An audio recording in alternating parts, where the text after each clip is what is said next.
اور چوتھی بار جو ہے اوور آل مینڈیٹ ملے گا تحریک انصاف کو خیبر پختونخوا سے۔ وجہ کیا تھی؟ وجہ یہ تھی، وہاں آپ خیبر پختونخوا میں جا کے عوام سے پوچھیں، ان کے سکولز دیکھیں، جو 20-20 30-30 سال سے ٹیچرز نہیں آتے تھے، آج اساتذہ کرام میرٹ پہ بھرتی ہو رہے ہیں۔ پولیسنگ کو دیکھیں، بہت بہتر ہو گئی ہے۔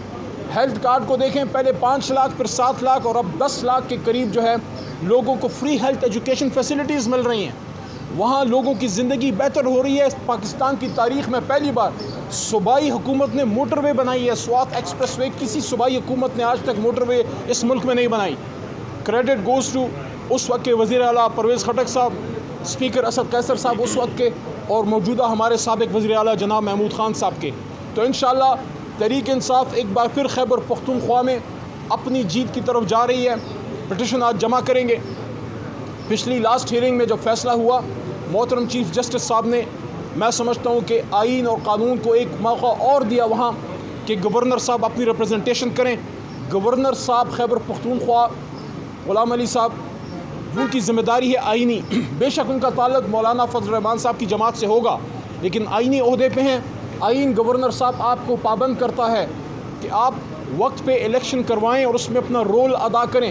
یہ جماعتیں آتی جاتی رہتی ہیں، یہ گورنر آتے جاتے رہتے ہیں، کیرو سے لے کے اور خان عبد القیوم خان سے لے کے اور ڈاکٹر خان صاحب سے لے کے اور اباب جہانگیر صاحب سے لے کے اور شیرپاؤ خان سے لے کے اور پرویز خٹک صاحب اور محمود خان صاحب اور دورانی صاحب، کتنے وزرائے اعلیٰ آئے اور گئے، کتنے گورنر آئے، فضل حق صاحب آئے گئے، وہاں پہ افتخار صاحب، جنرل افتخار صاحب جن نے بڑے کام کیے خیبر پختونخوا میں، تحریک انصاف میں تھے، پھر وہ بھی آئے، اب دنیا میں بھی نہیں ہیں۔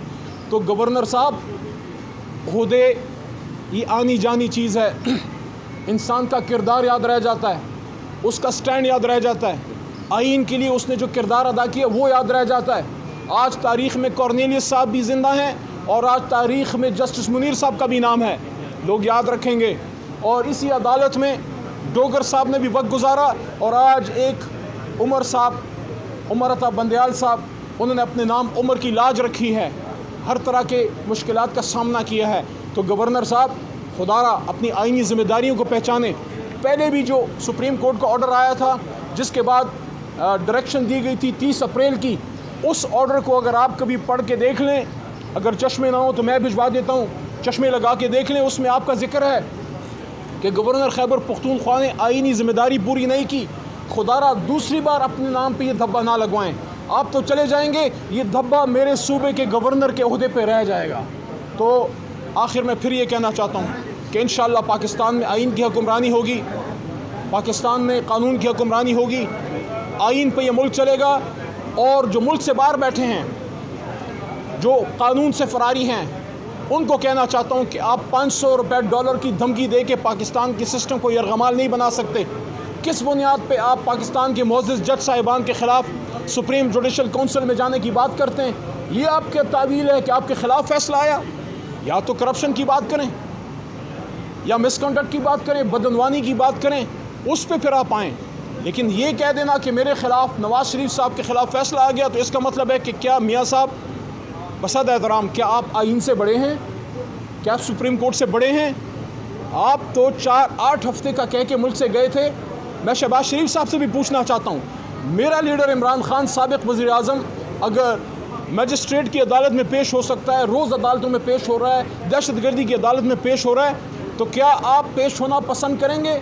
یا معزز عدالت بصد احترام ان کو بلائے گی کہ میاں نواز شریف صاحب جب اس ملک سے جا رہے تھے 8 ہفتے کا کہہ کے، تو جو اتھارٹی، جو ایشورنس دی تھی میاں شہباز شریف صاحب، آپ تو ملک کے وزیر اعظم ہیں، آپ 50 یا 100 روپے کے اسٹامپ پہ جو بھی آپ نے اتھارٹی دی تھی، جو ایشورنس دی تھی، آپ عدالت میں اپنی پوزیشن واضح کریں۔ وزیر اعظم پاکستان، آپ امپورٹڈ ہی صحیح ہیں تو وزیر اعظم، آپ آئیں اور بتائیں عدالت کو کہ بڑے میاں صاحب کیوں ابھی تک نہیں آئے؟ ابھی تو آپ کی حکومت ہے، نہ گرفتاری کا خطرہ، نہ کوئی پریشانی، نہ جیل کا خطرہ، پھر کیوں نہیں آ رہے؟ تو ان سب کے چہرے عیاں ہو چکے ہیں۔ بلاول صاحب ایمرجنسی اور مارشل لاؤں کی باتیں نہ کریں، یہ ملک بڑی مشکل سے ان سایوں سے نکلا ہے، اس میں بڑا خون بہا ہے، بڑی قربانیاں ہیں، آپ کے خود اپنے کے نانا جو ہیں وہ اس میں پھانسی چڑھے ہیں، آپ کی اپنی والدہ محترمہ بے نظیر بھٹو شہید صاحبہ شہید ہوئی ہیں، شہید جمہوریت ہیں، آپ کم از کم اس گینگ کا حصہ نہ بنے جو ہمیشہ سے آئین پہ اور سپریم کورٹ پہ حملہ آور ہوا. بڑا دکھ ہوا, افسوس ہوا جب آپ نے اپنے آپ کو بھٹو کے وارث کہتے ہیں اور پھر حملہ کرتے ہیں آئین پاکستان پہ. آج جسٹس منیر صاحب کے وارث کون ہیں اور آج کورنیلیس صاحب کے وارث کون ہیں سب کو پتہ ہے. اور ایک بات اور بھی, لوگ اپنی 1.5 دن کی مسجد کے لیے اور اپنی 2 ٹکے کی سیاست کے لیے سپریم کورٹ پہ حملہ آور نہ ہوں, سپریم کورٹ میں دراڑیں ڈالنے کی کوشش نہ کریں.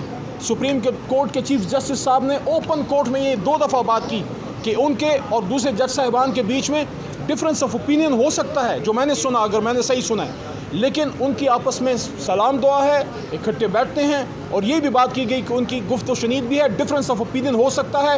کوئی ایک جج بتا سکتے ہیں, میاں شہباز شریف صاحب اور بلاول صاحب آپ سے پوچھ رہا ہوں اور رانا صاحب سے بھی, کہ کیا کوئی ایک محترم جج صاحب, میں کسی جج کا نام نہیں لینا چاہتا, کوئی ایک بتا سکتے ہیں سپیریئر جوڈیشری میں جو یہ کہتا ہو کہ 224 پہ عمل نہ کریں آرٹیکل اور 90 دن میں الیکشن نہ کریں؟